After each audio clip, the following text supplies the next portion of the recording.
Bien, en este tutorial vamos a analizar el conjunto de datos estimación de vivienda.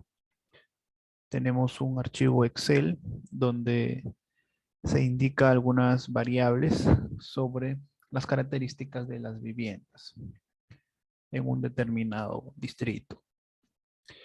Bien, entonces vamos a aplicar el análisis de componentes principales y para ello vamos a primero llamar los datos. Damos control E, control C y utilizamos el comando read.delim clipboard. Entonces, ahí está. Nos damos cuenta, ahí están los datos y la estructura de las variables. En este caso, todas, excepto la primera, es una variable nominal, así que el resto puede ser utilizada para hacer el análisis de componentes principales. Puesto que las variables están medidas en distintas unidades, vamos a trabajar o hacer el análisis con la matriz de correlaciones. Entonces tenemos la librería PSICH.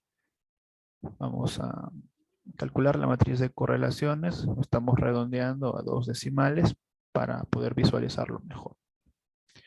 Por ejemplo, la variable criminalidad, que es la número 1, está bastante asociada con la variable radio. La variable industrias está relacionada, por ejemplo, con la variable neox, también con la variable dis. Entonces, hay que tener en cuenta que el análisis de componentes principales tiene sentido cuando vamos a encontrar correlaciones entre algún conjunto de variables. De manera gráfica podemos utilizar la librería CorePlot y bueno, utilizar también el comando CorePlot type upper y se nos presentará la matriz de correlación de la siguiente manera. Los colores azul intenso indican una correlación positiva perfecta, como es cada una con la misma variable. A medida que se disminuye el tamaño y la intensidad del color azul, nos está indicando pues, que está bajando, ¿no?, esa relación positiva. Mientras sea más rojo intenso, será una correlación negativa, como podemos ver aquí, pues, ¿no?, entre NOx y DIS, entre edad y DIS también, ¿no? Entonces, estadísticamente existe una prueba que se conoce como la esfericidad de Bartlett para probar estadísticamente que existe ese conjunto de correlaciones. Entonces, el H0 para esta prueba es que la matriz de correlaciones es igual a una matriz identidad. Entonces, la prueba de chi cuadrado resulta, con el p-valor de 0, resulta significativa, es decir, existe correlaciones entre algún conjunto de variables. Otra prueba estadística que también se requiere es la normalidad multivariada. Cargamos la librería mvnormtest y el comando mshapiro, que es Shapiro multivariado. Entonces, de acuerdo con este resultado, bueno, la hipótesis nula es que los datos se ajustan a una distribución normal multivariada. Vemos que no se cumple este supuesto, pero no afecta tanto al análisis, puesto que no se va a realizar el proceso de inferencia. Para hacer el análisis vamos a utilizar el comando precomp del mismo paquete base del R. Vamos a almacenarlo en un comando PCA. Estamos diciendo que los datos estén escalados porque están en distintas variables, distintas medidas. Entonces le damos summary PCA y ahora podemos observar la cantidad de bueno, la información más interesante encontramos por aquí, que es la proporción acumulada de varianza. Recordemos que el análisis de componentes principales va a generar la misma cantidad de variables, pero con la condición de que van a ser variables independientes. Y lo interesante es que la proporción de varianza acumulada nos va a permitir determinar qué cantidad de componentes son los necesarios para explicar la mayor cantidad de varianza. Entonces, por aquí podemos ver que con dos componentes llegamos a explicar el 65.4%, con tres el 75.8%. Entonces, como que por ahí, dependiendo del investigador, se podría trabajar con dos o tres o hasta con cuatro componentes. Podemos tener algún criterio, como es el criterio del eigenvalor. Vamos a plotearlo. El criterio del eigenvalor indica trabajar con aquellos eigenvalores mayores a 1. En este caso eso sugeriría 3.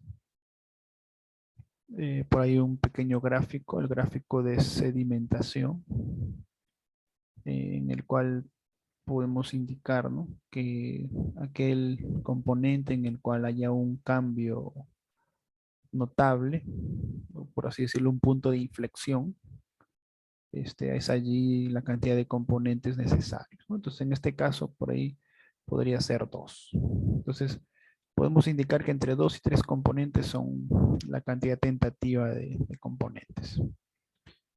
Bien, entonces podemos usar el comando bplot para poder representar o graficar en dos componentes. Entonces, por aquí en este bplot usaremos el componente 1, el componente 2, las flechas. La dirección de las flechas indica la orientación o la correlación entre las variables y las componentes, y los números aquí representan las observaciones. Bueno, este es un gráfico quizás un poquito desordenado por la cantidad de observaciones o datos con la que contamos.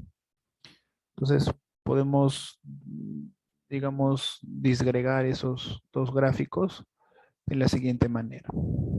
Bueno, la matriz de correlación entre variables y componentes se calcula de la siguiente forma. PCA, bueno, hay una información, rotation, y la diagonal, ¿no?, por la diagonal de la desviación. Entonces, con esto vamos a nosotros tener cómo se relacionan las variables y los componentes. Entonces, por ejemplo, si vamos a trabajar con tres componentes, este sería el componente 1, el componente 2 y el componente 3. Y las filas son las variables.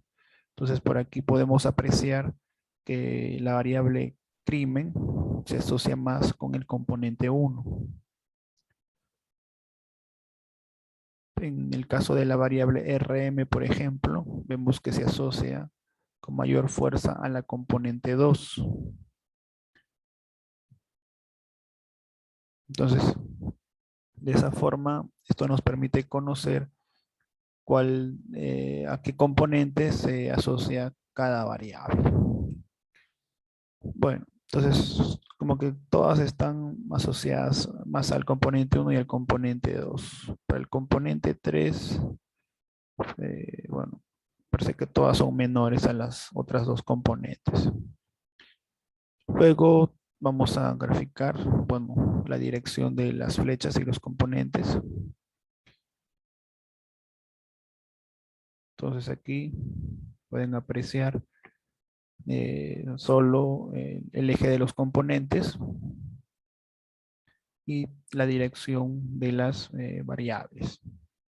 Es interesante que las coordenadas de cada variable representa la correlación entre el componente y la misma variable.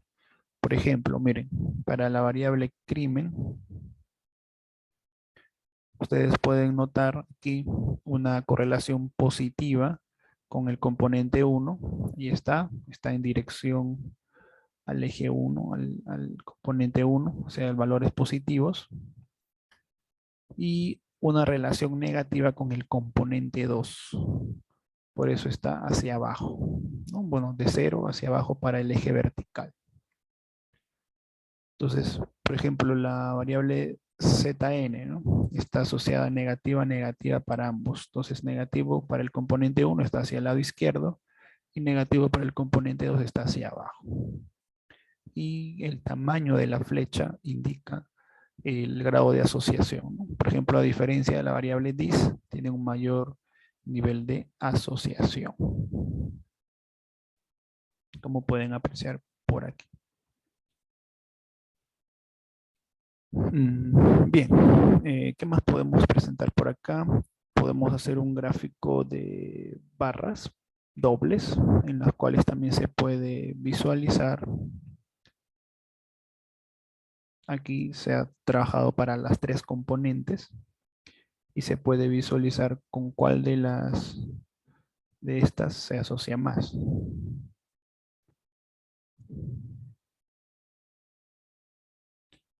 Por ejemplo, veamos aquí el cuadrado azul está representando la componente 1, el cuadrado rojo el componente 2 y el rectángulo verde el componente 3.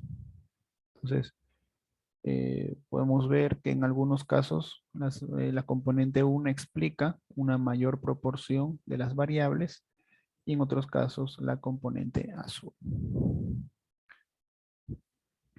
Luego tenemos que vamos a trabajar con tres componentes, entonces podemos guardar o almacenar los datos. Bueno, aquí tenemos todos los datos, bueno, los datos de las puntuaciones para todas las variables, pero solamente vamos a trabajar con tres, por eso seleccionamos del 1 hasta el 3. Y ahora sí, ¿no? Tenemos el conjunto de datos para los tres componentes principales. Bueno, eso sería todo. Gracias por su atención.